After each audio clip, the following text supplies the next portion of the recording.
chez moi. J'ai acheté avec une amie. Cela, c'est un titre d'un article que j'ai lu récemment. Il m'a touché parce qu'il parle de l'option d'acheter avec quelqu'un pour devenir propriétaire, copropriétaire. Et nous vivons actuellement dans une époque après Covid où tout le monde veut partir à la nature, avoir plus d'espace, un jardin. Et cela incite de s'organiser entre les amis pour acheter ensemble. Si vous voulez connaître des astuces, restez avec moi. Je m'appelle Maria et je facilite les cours de négociation. L'achat de maison qui se fait à plusieurs, c'est pas une affaire qu'on peut décider sans y réfléchir profondément.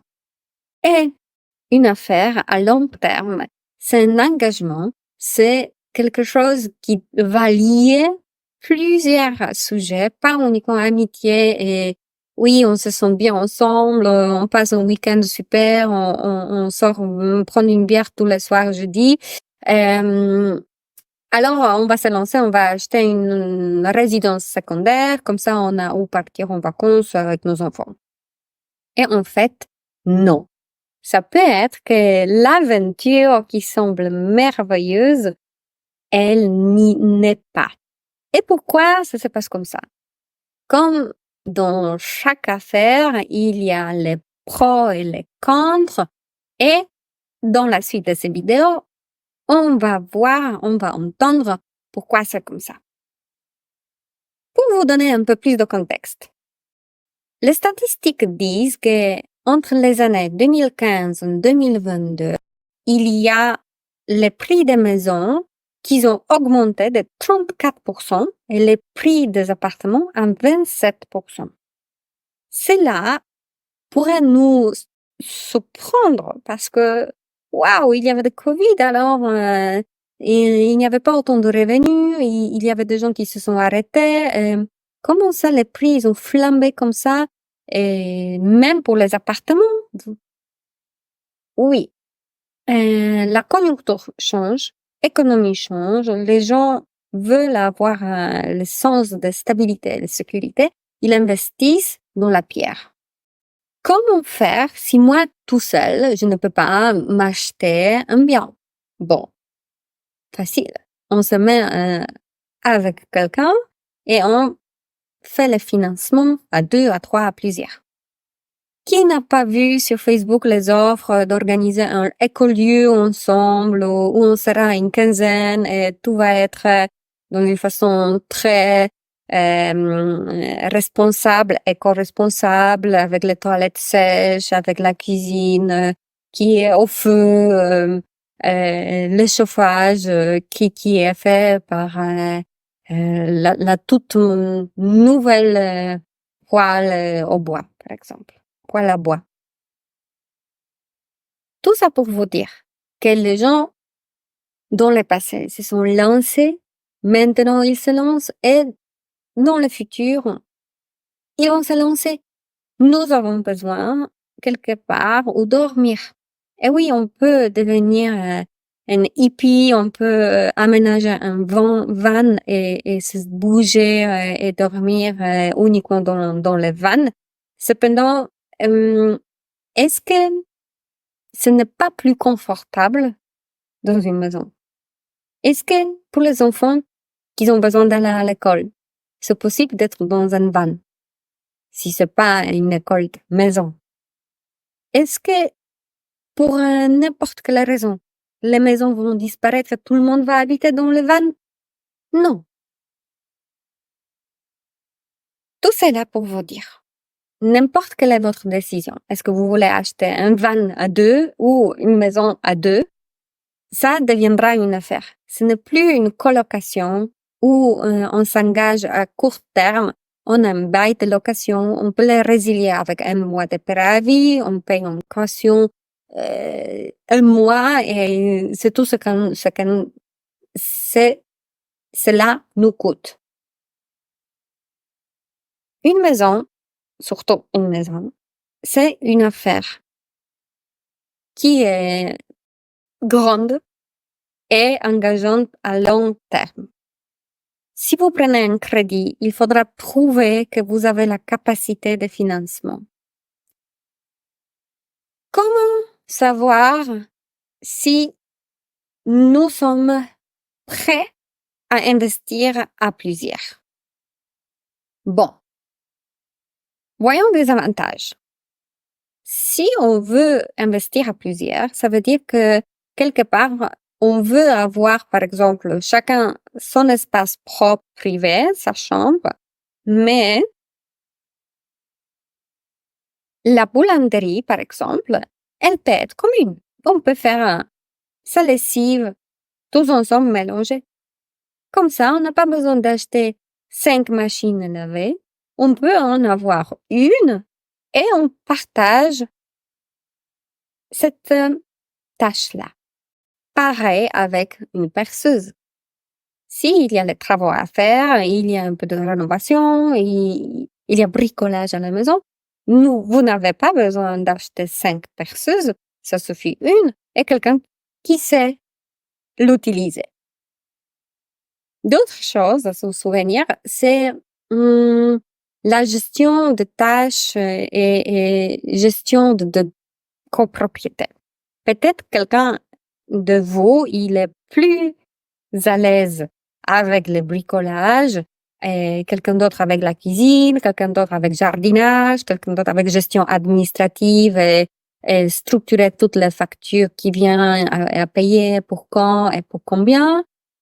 Il y a des responsabilités qu'on pourra partager, diviser à chacune des parties prenantes de l'investissement. Et dans ce sens-là, on, quelque part, prend puissance de groupe à la place d'être toute seule avec cela.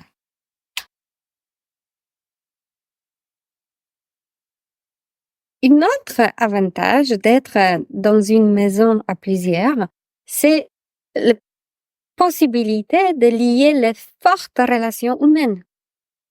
Des inconvénients de cohabiter ensemble peuvent être aussi multiples.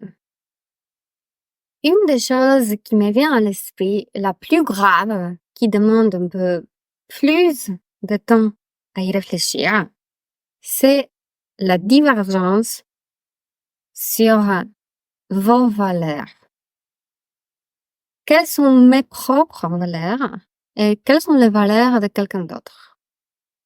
Est-ce que nous nous entendons à 100% de temps? Est-ce que nous sommes sur la même longueur d'onde? Point. Sans exception. Comment ça se passe entre nous? À quoi je crois? À quoi crois-tu? Est-ce que habiter ensemble, ça peut être possible pour nous, comme si on était en mariage? Est-ce que cet engagement peut être à plus long terme que juste de se dire on va se trouver une maison à la campagne et on va avoir des courgettes dans le jardin? En fait, des avantages peut être ici que ce sont deux individus qui ne sont pas liés, ce sont juste des gens, des amis qui voudraient profiter de cette occasion de faire financement ensemble. Ce que je peux vous dire pour ce désavantage-là, même si vous avez des valeurs, des pyramides de Maslow, des identités complètement divergentes, tout cela pourrait être possible si vous mettez en amont un accord comment on gère la situation. Ça peut être, par exemple, une routine. Une fois par semaine, on a 1 heure de discussion ouverte. Comment ça s'est passé la semaine dernière et qu'est-ce qu'on envisage pour la semaine prochaine? Et même si vous êtes en vacances, même si vous êtes loin, même si il n'y a pas de possibilité de se parler parce que vous n'êtes pas à la maison au même jour, vous pouvez vous appeler par téléphone, vous faites 60 minutes de discussion tous ensemble, une fois par semaine ou une fois tous les 2 semaines. Je sais pas. C'est à vous de voir, c'est à vous de construire une routine qui permet de communiquer. Ça, c'est juste un exemple. Peut-être vous avez d'autres exemples à me donner. Ça peut être construire un contrat informel que on met notre demande sur le groupe WhatsApp, que s'il y a quelque chose qui va pas, on peut faire anonyme dans une enveloppe et on fait la lecture une fois par mois. Ou on s'envoie un mail pour garder la trace d'historique d'échange. Ou j'en sais pas. Mais ce que je sais, et c'est uniquement par verbalisation des choses, ce qu'on pense, qu'on peut avancer à long terme. Parce que même entre les meilleurs amis, même dans un couple, même si c'est un mariage à la vie, il y a des jours avec de la pluie et il y a des choses à se dire même si on n'a pas voulu se les dire nécessairement. Mais sans se les dire, ça va s'aggraver. Parce que c'est une goutte par goutte par goutte et il y a une goutte qui déborde. Et cela, je ne vous conseille pas. Et dans ce sens-là, la négociation entre vous en interne, vous êtes copropriétaire, vous avez chacun le même pourcentage de la propriété. En fait, il faudra discuter.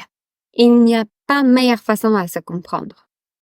Je peux vous donner, par contre, 3 astuces, comment avancer, comment faire de mieux pour que ça fonctionne. Ce projet d'achat, une maison avec les grands espaces, avec l'extérieur, pour que ça fonctionne.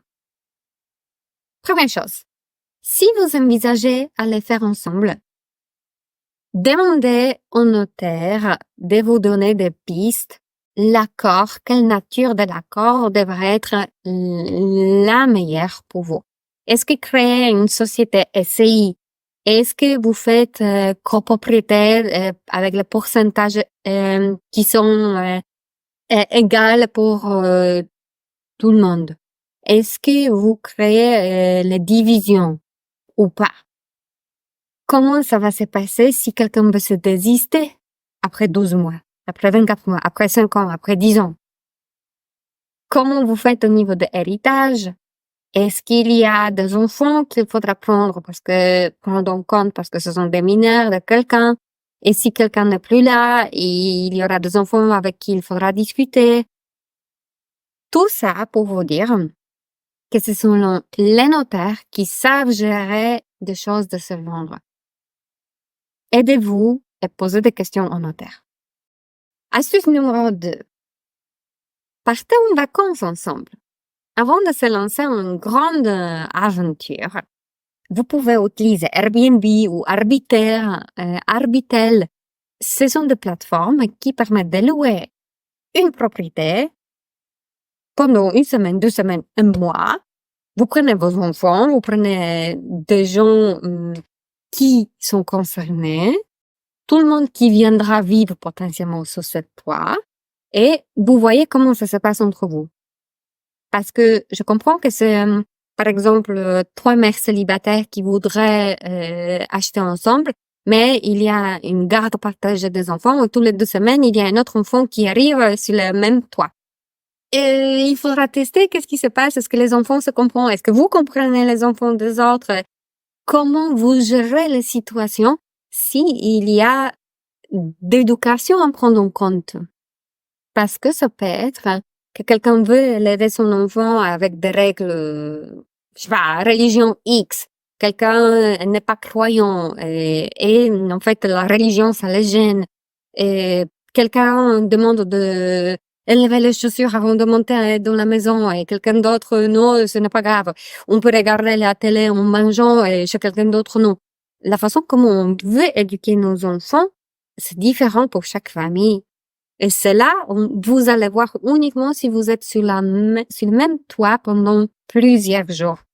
La meilleure façon à l'obtenir, vous partez en vacances pendant plusieurs jours, tous ensemble, et vous faites des courses, vous gérez les peine de grille-pain, vous faites la lessive, vous voyez comment ça se passe. Troisième chose que je peux vous proposer concerne un projet sur papier. Réfléchir et faire une préparation comme si c'était pour une vraie négociation. Vous vous asseyez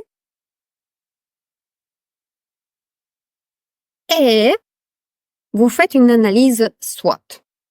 En anglais, ça veut dire Strengths, Weaknesses, Opportunities and Threats. En français, on pourrait dire quelles sont les forces, les faiblesses, les opportunités et les menaces d'un projet. Sur Internet, vous allez trouver plein de matrices diverses et variées. Aussi, je vous invite à mon blog pour lire un article qui parle de cette analyse. Ce que je peux vous dire ici pour faire court. Dans 4 rectangles, vous pouvez lister toutes les faiblesses, toutes les opportunités, tout ce qui vous vient en esprit concernant ce projet. Vous allez voir qu'il y a une façon à les mettre. Il faudra mettre les éléments que vous êtes capable de gérer, qui dépendent de vous, qui sont internes, et il y a de l'autre côté tous les éléments qui sont externes, qui ne dépendent pas de vous. Par exemple, la météo. Si vous habitez en montagne et vous n'avez pas de la voiture et le bus ne peut pas arriver parce qu'il a neigé pendant 3 jours, comment les enfants iront à l'école? Ils iront pas. S'il n'y a pas d'internet, par exemple, ça ne dépend pas de vous. Qu'est-ce que vous faites? Cette analyse pourrait vous donner un champ de possibles, un champ d'exploration des éventualités. Comment je me projette, comment je me vois. En plus, d'abord, ce sera chouette si chaque potentiel futur propriétaire peut faire cette analyse seul. Après, vous comparez les tableaux, vous faites un brainstorming, une discussion tous ensemble avec des idées, avec des points à discuter et vous allez voir comment ça se passe. Je dois avouer que avant de déménager en France, moi toute seule, je me suis fait cette analyse parce que il y avait plein d'arguments à prendre en compte et un simple tableau pour et contre ne m'a pas suffi de prendre la décision. Est-ce que ça vaut la peine que je quitte la Pologne et je viens habiter en France? Est-ce que ça vaut la peine que je quitte la maison pour déménager en appartement? Est-ce que vendre là-bas et acheter ici, c'est tangible dans mon cas? Tout ça m'a concerné. C'est pour cela, je vous parle avec un peu d'expérience, un peu plus de recul, parce que ça fait quelques années que je profite de ma décision. Elle était la bonne. Pourquoi? Comment vous pensez? Laissez-moi un commentaire. Quelles sont vos idées et propositions de gérer l'achat futur à plusieurs?